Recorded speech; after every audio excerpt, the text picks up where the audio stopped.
আসসালামু আলাইকুম। পরকাল বা মৃত্যুর পরবর্তী জীবন নিয়ে মানুষের কৌতূহলের শেষ নেই। প্রতিটি ধর্মই পরকাল নিয়ে নিজস্ব বিশ্বাস পোষণ করে। আমাদের আজকের আলোচনার বিষয় একটি অত্যন্ত গুরুত্বপূর্ণ এবং প্রায়ই জিজ্ঞাসিত প্রশ্ন। ইসলামী আকিদা বা বিশ্বাস অনুযায়ী কিয়ামতের দিন হিন্দুদের বা মূর্তি পূজারীদের কী হবে? অনেকের মনেই প্রশ্ন জাগে, একজন হিন্দু ব্যক্তি যদি এই দুনিয়ায় খুব ভালো কাজ করেন, মানুষের উপকার করেন, দান সদকা করেন, তবুও কি তিনি জান্নাতে যেতে পারবেন না? নাকি তাদের জন্য অপেক্ষা করছে অন্য কোনো পরিণতি? আজকের ভিডিওতে আমরা আবেগ দিয়ে নয়, বরং সরাসরি কোরআন ও সুন্নাহর আলোকে এই প্রশ্নের উত্তর খোঁজার চেষ্টা করব। আল্লাহ তাআলার বিচার ব্যবস্থা বা ইনসাফ আসলে কেমন হবে? চলুন মূল আলোচনায় প্রবেশ করা যাক। ইসলামী বিশ্বাস অনুযায়ী পরকালে মুক্তি বা জান্নাত পাওয়ার জন্য প্রথম এবং প্রধান শর্ত হল ঈমান বা বিশ্বাস। এখানে ঈমান বলতে বোঝায় এক আল্লাহকে সৃষ্টিকর্তা ও পালনকর্তা হিসাবে মেনে নেয়া এবং হজরত মুহাম্মদ সাল্লাল্লাহু সাল্লামকে শেষ নবী হিসেবে স্বীকার করা। পবিত্র কোরআনের সূরা আলে ইমরানের ১৯ নম্বর আয়াতে আল্লাহ স্পষ্ট করে বলেছেন, নিশ্চয়ই আল্লাহর নিকট একমাত্র গ্রহণযোগ্য ধর্ম বা জীবন ব্যবস্থা হল ইসলাম। এর মানে হল আল্লাহ তাআলার কাছে বিচার দিবসে কোনো আমল বা ভালো কাজ তখনই গ্রহণযোগ্য হবে যখন সেই ব্যক্তির হৃদয়ে তাওহীদ বা একত্ববাদের বিশ্বাস থাকবে। ধরুন, আপনি একটি চাকরির জন্য আবেদন করলেন, কিন্তু সেই কোম্পানির মূল শর্তই পূরণ করলেন না। তাহলে আপনার অন্যান্য যোগ্যতা যত ভালোই হোক, আপনি কি চাকরিটি পাবেন? ইসলামী দৃষ্টিকোণ থেকে পরকালের বিষয়টিও অনেকটা সেরকম। ঈমান হল সেই মূল শর্ত। হিন্দু ধর্মের মূল বিশ্বাসের একটি বড় অংশ হল মূর্তি পূজা বা অবতারবাদ, যা ইসলামী পরিভাষায় শিরক বা আল্লাহর সাথে অংশীদার সাব্যস্ত করা হিসাবে গণ্য হয়। ইসলামে শিরক হল একমাত্র গুনাহ যা আল্লাহ তাআলা কখনোই ক্ষমা করবেন না যদি কেউ সেই অবস্থায় মৃত্যুবরণ করে। সূরা নিসার ৪৮ নম্বর আয়াতে আল্লাহ বলেন, নিশ্চয়ই আল্লাহ তার সাথে শরিক করার অপরাধ ক্ষমা করেন না, এছাড়া অন্যান্য অপরাধ যাকে ইচ্ছা ক্ষমা করেন।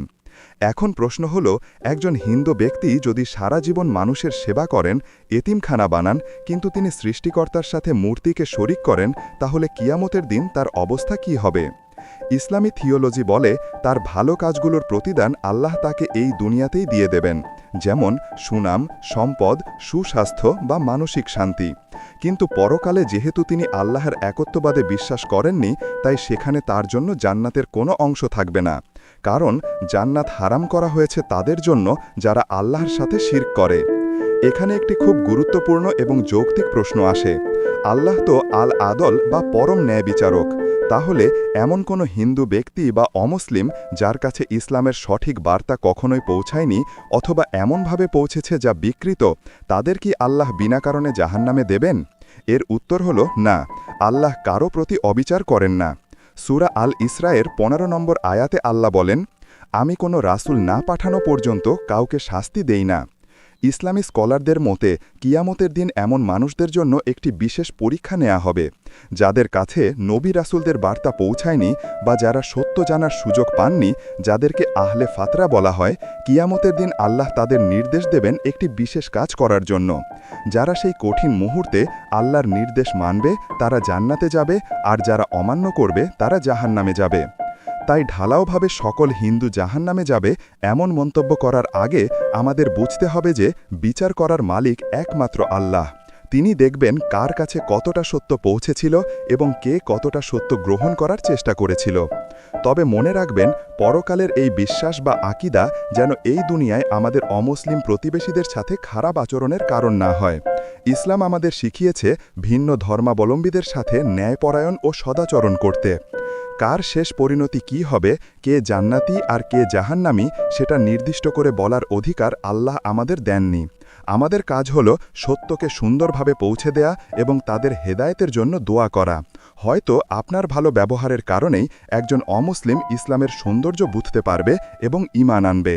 সারসংক্ষেপে বলতে গেলে, ইসলামী বিশ্বাস অনুযায়ী কিয়ামতের দিন মুক্তির একমাত্র উপায় হল লা ইলাহা ইল্লাল্লাহ বা তাওহীদের ওপর মৃত্যু। যারা জেনে শুনে সত্যকে প্রত্যাখ্যান করবে এবং শিরক অবস্থায় মারা যাবে, তাদের জন্য পরকার হবে অত্যন্ত কঠিন। আর যারা সত্য জানত না, তাদের বিচার আল্লাহ তার অসীম প্রজ্ঞা দিয়ে করবেন। ভিডিওটি ভালো লাগলে লাইক দিন এবং শেয়ার করে অন্যদের জানার সুযোগ করে দিন। ইসলামে আকীদা এবং সমসাময়িক বিষয়ে আরও ভিডিও পেতে আমাদের চ্যানেলটি সাবস্ক্রাইব করুন। দেখা হবে পরের ভিডিওতে। আসসালামু আলাইকুম।